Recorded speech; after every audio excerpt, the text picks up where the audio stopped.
One వచ్చేసి English proficiency certificate. అవేంటి అంటే TOEFL, IELTS, PTE etcetera. Okay, so మీరు చదవబోయే దానికి అనుగుణంగా మీరు లాంగ్వేజ్ టెస్ట్ రిజల్ట్ని ప్రిపేర్ చేసుకోవాల్సి ఉంటుంది.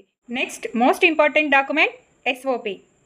Why this course, why this university and your future goals.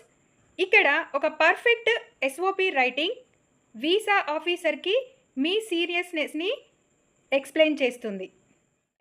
Work experience certificates if applicable. Suppose మీరు కనుక వర్క్ వీసాకి కానీ పిఆర్ వీసాకి కానీ అప్లై చేస్తున్నారే అనుకోండి. సో మీరు వర్క్ ఎక్స్పీరియన్స్ సర్టిఫికేట్స్ అండ్ అక్కడ వచ్చిన offer letters and salary slips etcetera relieving letters అన్నీ మీరు సబ్మిట్ చేయాల్సి ఉంటుంది. Okay, next passport size photos. Specifications అనేవి కంట్రీ వైజ్ డిఫరెంట్గా ఉంటాయి. ఓకే, సో యూజువల్లీ వైట్ బ్యాక్గ్రౌండ్తో మీరు పాస్పోర్ట్ సైజ్ ఫొటోస్ని రెడీ చేసుకోవాల్సి ఉంటుంది. నెక్స్ట్ వన్ వచ్చేసి వీసా అప్లికేషన్ ఫామ్. సో మీరు country specific visa application form ప్రాపర్గా ఫిల్ చేయాల్సి ఉంటుంది అండ్ ఆన్లైన్లో అప్లై చేసిన డాక్యుమెంట్ని మీరు అటాచ్ చేయాల్సి ఉంటుంది. Okay, final tips from my side. అవేంటో చూద్దామా?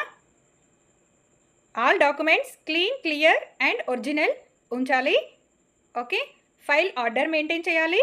ఎక్స్ట్రా జిరాక్స్ కాపీస్ తీసి పెట్టుకోవాలి and folder or transparent file use చేయడం బెస్ట్. ఓకే, వీడియో కనుక మీకు నచ్చినట్లయితే లైక్ చేయండి, ఫ్రెండ్స్ అండ్ ఫ్యామిలీతో షేర్ చేయండి, నా ఛానల్ని సబ్స్క్రైబ్ చేయండి. Until then be happy, keep smiling, dreaming big. నేను మీ Sunitha. Thank you. Have a good day.